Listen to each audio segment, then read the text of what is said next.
Hello everyone, my name is Raffi Fauzi Hermawan, and today I'm gonna tell you about myself and tell my lifestyle. It's like Roma life, but it's about story. Just the story, no, there is no drawing at all. Okay, first of all, I was born at August 2006. I don't know the date. I don't remember the date because I don't care about it. Okay, I was born in My identification said that I was born in Bandung, while my school report said I was born in Cimahi. So you could say I was born in both of the city. Who knows? Okay, first of all, let me tell you about how my life were in my elementary school.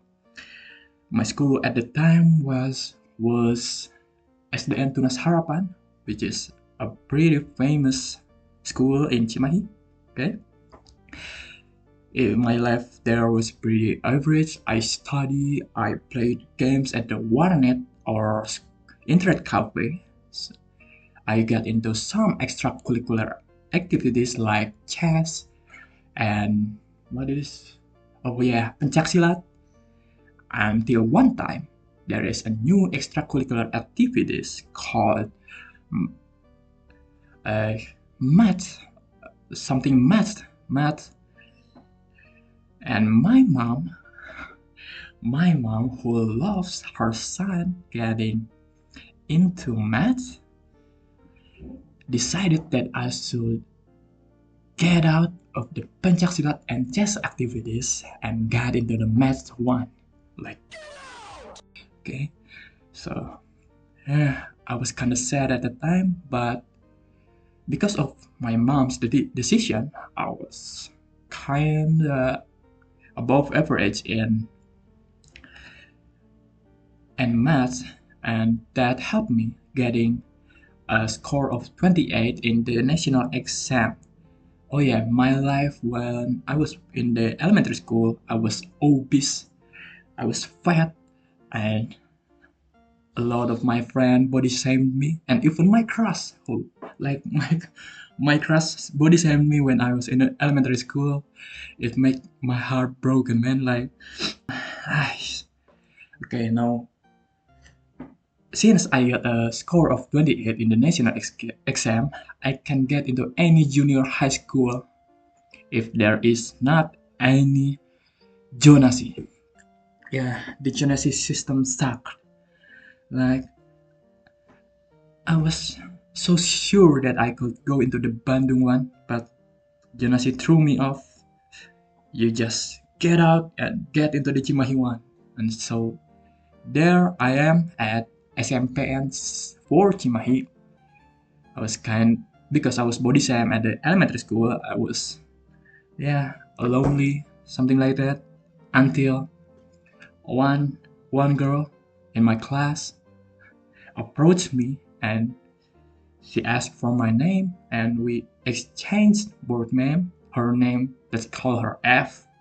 She's still one of my best friend. Okay, and I got a lot of friends since that moment. Okay, I got into some extracurricular activities like basketball and then theater, but I quit at the second year and got into PMR or Palang Merah Remaja. I was the only man at that extracurricular activities. The rest of the member were female. But I don't know how did that happen, but yeah, every single of them, every single of the member there were kind to me, even though I'm the only man out there. And then COVID, COVID hits. 2 weeks of what is libur again? 2 weeks of holiday became 2 years. I was always in my home, but unfortunately, I still got the COVID. It was hurt. It hurts me a lot, man. I cannot move. I cannot think. It just hot here. Okay, and then now we go into SMA or senior high school. I get into SMA 6 Cimahi. Still Cimahi, it's like across the road of my junior high school. It just, I mean, there's nothing to tell you about except that because of that school, I can get into Polban that I am currently studying now as a informatics engineering. Now let me tell you about my goal or hobbies. My hobbies is playing music and sometimes drawing and acting. My dreams in life is that I want to be an actor actually, but I was kind of shy, except at one time at the senior high school, I get the best actor achievement at uh, Nusantara Drama Festival. I was very happy that I got this, even though, yeah.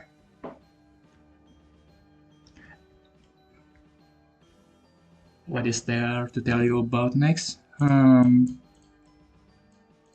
My goals in Poban is that I can absorb as many knowledge as I can so that I can make a business in informatics technology that make a lot of money and make my family happy. Let's go!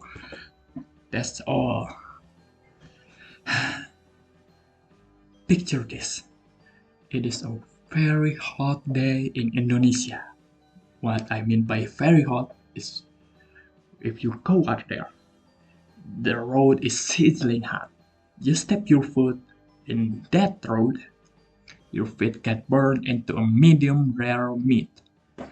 And what do you do by that? What can you do about it? You can just stay at home. But if there is a circumstance that forces you to go out, like your best friend is getting married and you are chosen to be his best man at the wedding, but there is no motorcycle because your father uses it, there is no car, your mother uses it, there is no shoes because you lost your shoes yesterday at the Jumatan.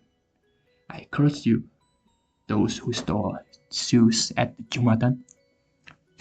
What can you do about that? Let me introduce you to this bad boy right here. It is a sandal. Sandal, which is a type of open shoe consisting a sole held to the wearer's foot with sometimes a strap around the ankle. Sometimes, but this model they don't have a straps going on the ankle and just a sole held to the foot. The design is very human. Imagine this is your foot. You can just slip right into here. Your thumb get uh, on the outs on the left side and the other fingers going to the right side. Now you can go out right there and walk anywhere you wanna go without hurting your foot. The road is hot, screw it. You can just walk with this bad boy. The road is spiky. There is a lot of rocks. there, the rocks are no match for these sandals. Now, this design is the legendary sandal type in Indonesia, which is with the brand is called Swallow. I can assure you that every human in Indonesia have seen or have used or at least seen a sandal. Whether you are a low income family, you get a sandal. Middle income family, obviously. High income family, then you use it at your home. Okay? Now, can you use about it aside from walking with it?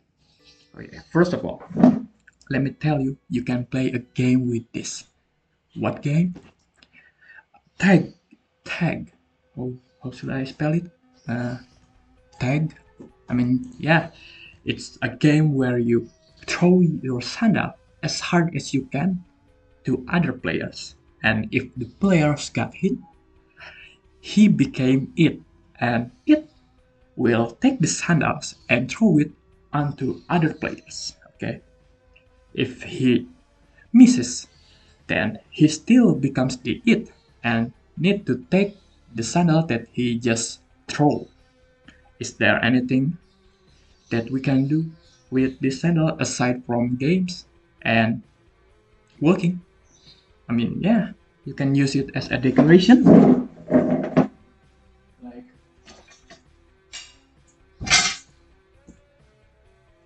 here, it may not be as interesting as any of the other decoration, but it is still a decoration for your empty room. And you can also use this to discipline your kid. For example, coming from experience.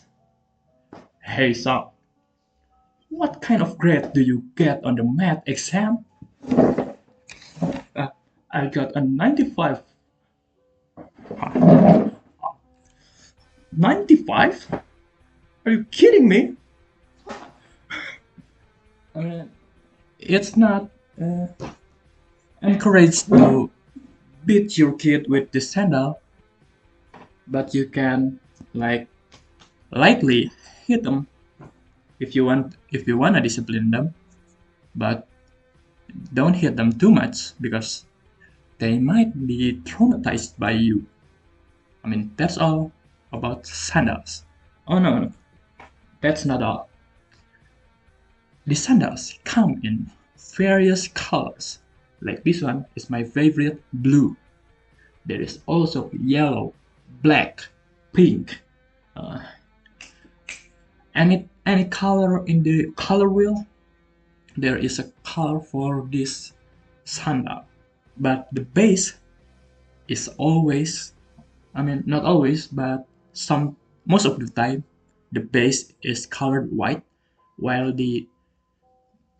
and sometimes the base is colored black. If I'm not wrong, you can use it for years of your life, for decades, for 7 generations, and this bad boy will still come in handy. Over the span of history, there are a lot, and I mean a lot, of great military leaders such as Joan d'Arc, Julius Caesar, General Sudirman, that guy from Germany, that guy from Russia, and many more. But the one that captivated my mind and the one that I'm gonna tell you about is named Napoleon Bonaparte. Napoleon was born in Corsica, a tiny island near France. Corsica is part of France, but before that, it was part of a Republic of Genoa. But Corsica decided to declare independence over Genoa, and Genoa said, "You know what, France, do you wanna buy this island of Corsica?" And France said, "No more." Corsica became part of France just in time for Napoleon Bonaparte to be born French. Long story short, Napoleon was sent to France to learn about the military, but because he is from Corsica, a tiny island that is just recently be conquered by France, his classmates kind of bullied him in the class. But his ambition to learn about the military strategies, charisma, and many more led him into the military and rise up the ranks fast. He became this, if I remember correctly, the second lieutenant when the first coalition happened. In the first coalition, the army that is led by Napoleon was supposed to be the diversion of the other army, but the main army kinda suffered or kind of struggled uh, against the enemy, but Napoleon, with his ambition, just went straight to the enemy, poof, with the speed of light. He didn't care about the supply because the army ate from the corpse that they have just conquered, and they win. And Napoleon became the main event of that war. Long story short, again, more and more coalition war was won by France, or should I say Napoleon, because he is the one that carried a lot of the army. Like the other military general didn't do a lot of things. They just waste the resources. Okay. And because the French Revolution happened, the king was killed, right? And the one who led the revolution was also killed by a how should I spell this? Guillotine? Uh, gil- guillotine. Guillotine. Okay, they were killed by guillotine, and because Napoleon at the time was the highest military general, he declared himself as the emperor of France. And if we went by the tradition, the Pope put the crown on the emperor or the king. But Napoleon, with how much of a Chad he is, took the crown and put it on himself. I mean, um, how I can't believe he'd done that, but that makes it into history, I guess. And he again, the the other country who lost in the previous coalition war merged into one singular army and again declared war on France. And Napoleon pushed them back again, and Napoleon, uh, what is it called again? Invade Russia. I mean, a big country and a big military, and he invaded that country. He succeeded until the capital, if I'm not wrong, Moscow. He took the Moscow, but and wait until the Russians surrendered.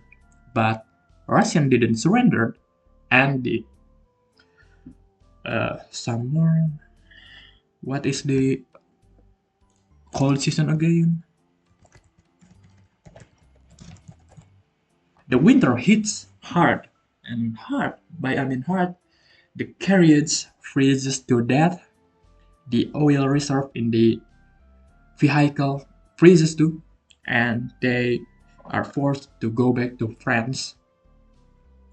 And they were like chased by the Russian up until the France and the other coalition army stood back up, and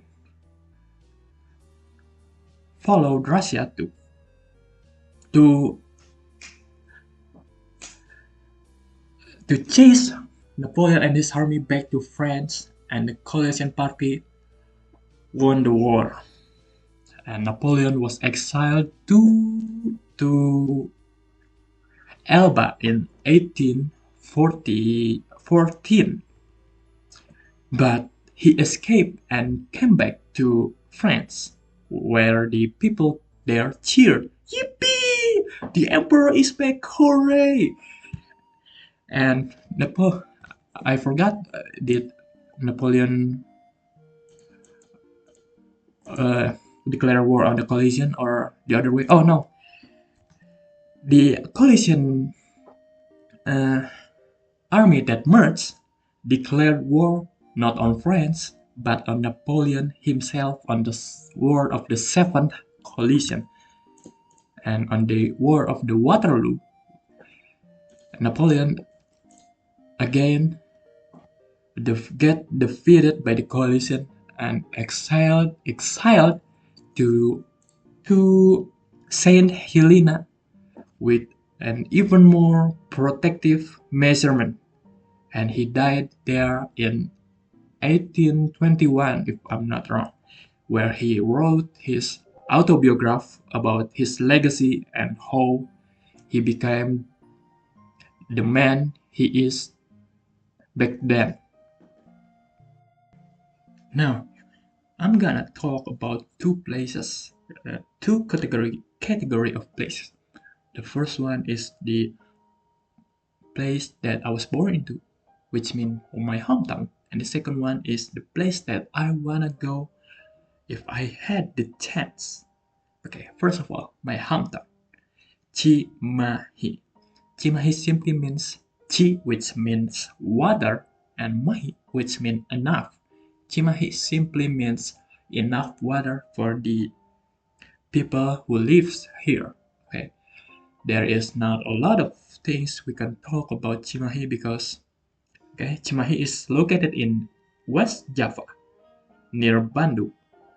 If I saw people from outside of West Java, a picture of Cimahi, they would say, is that just Bandung? No, it's Cimahi. It's the chiller version of Bandung. It's the lesser version of Bandung. There is less road rage, less traffic jam, less toxic people, and also less destination to go into. If you wanna go to Cimahi, where do you wanna go? Huh? Curug, Technopark, the town hall. I mean, is there anything else you can go to Cimahi? Even Cimahi people went to Bandung, bro. I don't know what there is in Cimahi except people. The people here are very warm. They are very humble. Even though they are very warm and humble, they are still hard working. Okay, aside from that, the how do I say culinary? Wait,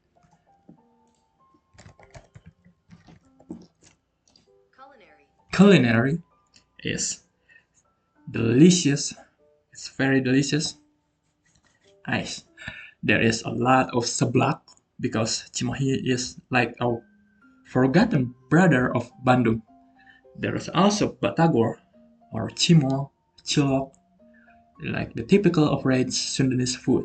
Okay, now the second category of place that I'm gonna talk about is the places that I want to go. I mean, I wanna go to a lot of place or country. First, let me talk about the places that I wanna go in Indonesia. Bali, yeah, I wanna go in there. Kalimantan, of course. Sumatra, yeah. Papua, yeah. I mean, every island on Indonesia that has a lot of destination, let me in. Okay, now outside of Indonesia, North America, USA, I wanna go there. Canada, I wanna go there. Now the South America, okay, Brazil, I wanna go there. Argentina, Peru, I mean, a lot of country, but not the cartel side of the South America, but the cultural, like the Brazil one in Sao Paulo, or what is there in South America? I kind of forgot. Okay, now let's talk about the Europe. United Kingdom, yeah. Switzerland, yeah. Finland, yeah. Sweden, yeah. I wanna go in all of them. Okay, now in the Asia there is Egypt that I wanna go into. I know Egypt is located in Africa, if I'm not wrong. And in the Asia, Kazakhstan. I mean, Russia is some part of Russia in Asia. Turkey, uh, India, Bangladesh, Pakistan, and a lot of other countries that I want to go into. And of course, Africa, I want to go into Sudan, South Africa, Morocco, Egypt, and a lot of other countries. But the top three countries that I want to go to if I had the chance is obviously the top three of the East Asia, which is China, Then, what is there to talk about China? There's a lot of things: food, places to go, scenery, technology, South Korea too, and even Japan. I wanna go to Japan because the food there is just very much alike like in Indonesia. Yakitori, it's just sate ayam.